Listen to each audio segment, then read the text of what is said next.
Hello everyone, welcome to I NEET Guru. আজকে যেই NEET এইসব কোনো পরীক্ষা নিয়ে কথা বলবো না, আজকে একটু দেশ নিয়ে কথা বলবো। ইন্ডিয়ার জন্য খুব একটা গর্বের দিন আজকে। আজ থেকে 14 দিন আগে গোটা ইন্ডিয়ায় খুব মায়ুস হয়ে পড়েছিল, খুব ডিমোটিভেটেড ফিল করছিল, খুব দুঃখ পেয়েছিল, কষ্ট পেয়েছিল এবং রেগেও গেছিল যে কতদিন এরকম চলতে পারে। বাইরে থেকে কেউ আসবে, আমাদের দেশের ইনোসেন্ট সিভিলিয়ানসদের মারবে, চলে যাবে, সব কিছু মিলিয়েই। তো অলরেডি আমরা অ্যাটাক করেছি পাকিস্তানে, অপারেশন সিন্দুর কালকে রাতে হয়েছে। জানাই ছিল ইন্ডিয়া কিছু না কিছু করবে, বাট ইন্ডিয়ার সমস্ত দিক পুরো ভালোভাবে, ফরেন অ্যাফেয়ার্সের সমস্ত ডিপ্লোমেসি ভালোভাবে সব কিছু করে, ইউএন কাউন্সিলে সব কিছু প্রুভ করে তারপরই অ্যাটাক করেছে। খুব ভালো একটা স্টেপ। অ্যাটাক হবে জানতাম, কবে হবে সেটা ঠিক ছিল না। মোটামুটি এই 7-8 তারিখ নাগাদই একটা হওয়ার কথা ছিল, মক ড্রিল এইসবের কথা এলো। তো এইরকম একটা টাইমে হবে, এটা আমরা সবাই বুঝতে পেরেছিলাম। ফাইনালি একটা শান্তির নিঃশ্বাস যে ইন্ডিয়া কিছু করেছে, ভালো কিছু করেছে। সত্যি যাদের বাড়ি থেকে কেউ মারা গেছেন তারা কিছু, পুরো জাস্টিস তো সম্ভব নয়, বাট কিছু পরিমাণ জাস্টিস তাদেরকে আমরা দিতে পেরেছি, আমাদের দেশ দিতে পেরেছে। সেই জায়গায় আমাদের গভর্নমেন্ট ফেল করেনি। যখন উরি অ্যাটাক হয়েছিল তার 10 দিন পর সার্জিক্যাল স্ট্রাইক হয়েছিল।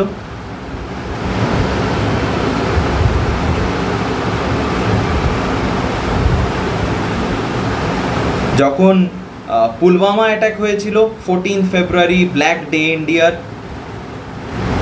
পুলওয়ামা অ্যাটাক হয়েছিল, তার 12 দিন পর বালাকোট স্ট্রাইক হয়েছিল।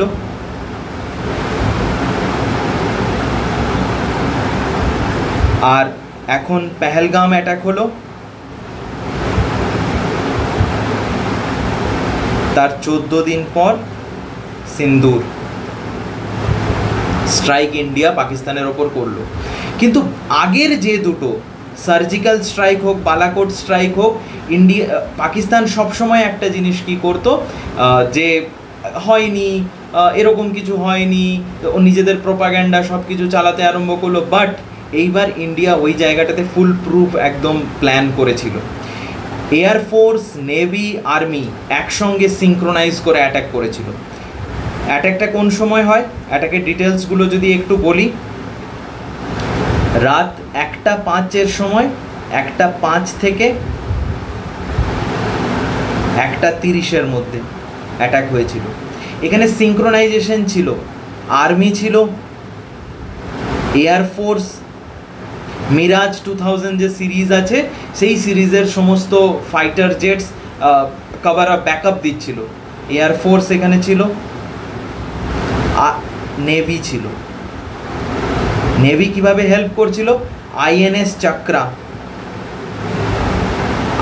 চাকরা অ্যারাবিয়ান সিতে ছিল, ও স্যাটেলাইট ইমেজিং করছিল কোথায় কিভাবে অ্যাটাক করা যেতে পারে। আর আর্মি, এয়ারফোর্স, নেভি, আর্মি একদম কোনো সিভিলিয়ানদের ওখানে অ্যাটাক করা হয়নি। যেখানে যেখানে টেররিজমের আড্ডা ছিল জাস্ট সেই জায়গাতেই অ্যাটাক করা হয়েছে। স্ক্যাল্প অ্যান্ড হ্যামার, এই প্রিসিশন একদম অ্যাকিউরেট, যে একটা বড় এরিয়া ধরো এরকম আছে, তার মধ্যে আমাকে এই ছোট জায়গার মধ্যে অ্যাটাক করতে হবে, একদম প্রিসাইজলি এই সমস্ত মিসাইলগুলো ওই জায়গায় অ্যাটাক করতে পারে। তো এই স্ক্যাল্প আর হ্যামার মিসাইল দিয়ে ওখানে অ্যাটাক করা হয়েছে।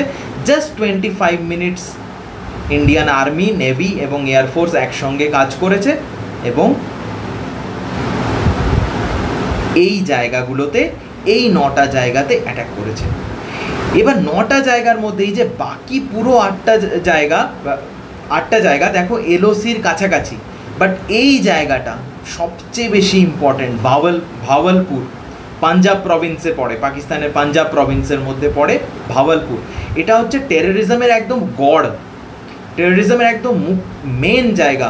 মাসুদ আজহার 26/11 অ্যাটাকের পেছনে যে মাস্টার মাইন্ড, তার বাড়ি এইখানে আছে। তো মাসুদ আজহারের ফ্যামিলির অলমোস্ট 10 জন অলরেডি মারা গেছে। আর কত এখন ইনজিওর্ড সেটার কোনো ঠিক নেই, বাট মাসুদ আজহার নিজেই বলছে 10 জন অলরেডি মারা গেছে। মানে দারুণ দারুণ একটা স্ট্র্যাটেজি। ইন্ডিয়া একদম কোনো দিকে কোনো ফাঁকাই রাখেনি। আমাদের ডিফেন্স মিনিস্টার রাজনাথ সিং কিছুদিন আগেই বলেছিলেন, what you desire will happen. তো আমরা যা চাইছি, আমাদের সবার মনে কী ছিল, একটা রাগ ছিল, ক্ষোভ ছিল, ইন্ডিয়া কবে করবে, কিছু একটা করুক, এতদিন হয়ে গেল, যবে ওরা আসছে মেরে দিয়ে চলে যাচ্ছে, আমরা কিছু করতে পারছি না। বাট ইন্ডিয়া করেছে, ইন্ডিয়া করলো। এবং আমাদের ফরেন সেক্রেটারি যখন প্রেস রিলিজ নিয়ে আসেন, উনি বললেন যে এটা শেষ নয়, এটা আরও চলতে থাকবে, যতক্ষণ না পর্যন্ত পাকিস্তান থেকে টেরোরিজম শেষ হচ্ছে ততক্ষণ পর্যন্ত এটা চলতে থাকবে, এবং এটা চলতে থাকা উচিত। এই সময় আমাদের কি দরকার? আমাদের দরকার একজোট হয়ে থাকা। কোনো চারিদিকের উল্টো পাল্টা যা সমস্ত ফেক নিউজ আসবে সেগুলোতে কান দিতে হবে না। কারণ পাকিস্তানের আর্মি স্ট্রং নয়, পাকিস্তানের গভর্নমেন্ট একদম কোনো পাওয়ার নেই, সব মানে আর্মি যা বলে তাই গভর্নমেন্ট করে, ওখানকার সাধারণ মানুষদের অবস্থা একদম খারাপ। বাট পাকিস্তানের একটা জিনিস স্ট্রং, ওরা প্রোপাগ্যান্ডা খুব সহজে ছড়াতে পারে, চারিদিকে একদম ভরিয়ে দেবে, ফেসবুক, ইনস্টাগ্রাম, টুইটার, চারদিকে। এই দেখো ওদের খুব ফেমাস একজন জার্নালিস্ট হামিদ মির অ্যাটাক হওয়ার পরে করেছে, টুইট করেছে যে dog fight between Pakistani air force and Indian air force resultant in the defeat of India. কোনো সেন্স নেই যে সব কথাগুলোর, বাট এই কথাগুলো ওরা কিন্তু পাবলিক প্ল্যাটফর্মে বলবে। কয়েক বছরের পুরনো ইন্ডিয়াতেই এটা ক্র্যাশ করেছিল, এরকম একটা ফাইটার জেটের এখানে ফটো দিয়ে দিয়েছে, বাস লিখে দিয়েছে, কোনো মানে নেই, কোনো কিচ্ছু নেই। আর এগুলো ওদের গভর্নমেন্ট ফান্ডেড। কেমন মানে একটু ওদের সেন্স, মানে একটু মাথায় যদি বুদ্ধি থাকতো।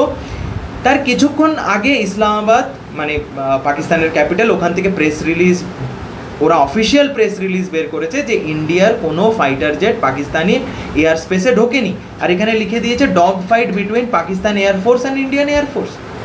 কোনো সেন্স নেই, বাট এরা এরকমই ননসেন্স, এরকমই কথাবার্তা বলবে। বাট আমাদের এই সময় এদের এইসব কথাতে বিশ্বাস করলে চলবে না, নিজেদেরকে একজোট হয়ে থাকতে হবে। তারপরে প্রেস রিলিজ দিতে এসেছিলেন প্রথমবার এত বড় অপারেশন হওয়ার পর দুজন উইমেন আর্মি অফিসার এবং wing commander, colonel Sofiya Qureshi and আমাদের উইং কমান্ডার ভায়ম সিং, দুজনই এসেছিলেন।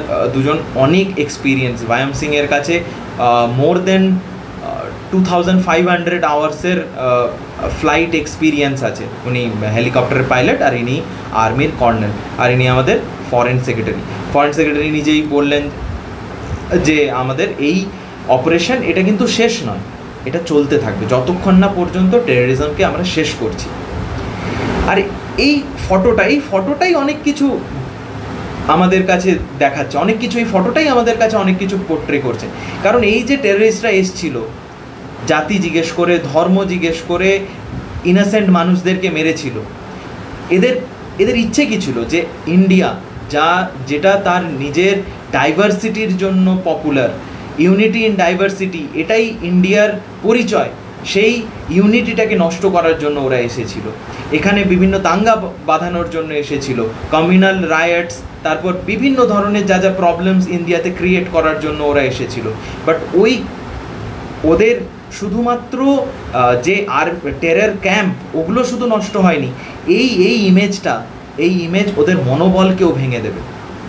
কারণ ওরা যা চেয়েছিল, একজন অল্প সংখ্যক আর বহু সংখ্যক যে সম্প্রদায় আছে ভারতের মধ্যে, তাদের মধ্যে লড়াই লাগাতে, কিন্তু এখানে অল্প সংখ্যক সম্প্রদায়েরও একজন আছে, বহু সংখ্যক সম্প্রদায়ের একজন আছে, প্লাস একজন মহিলা হিসেবে কত দূর পর্যন্ত যাওয়া যেতে পারে তার জন্য ইন্সপিরেশন আছে এই ছবিতে।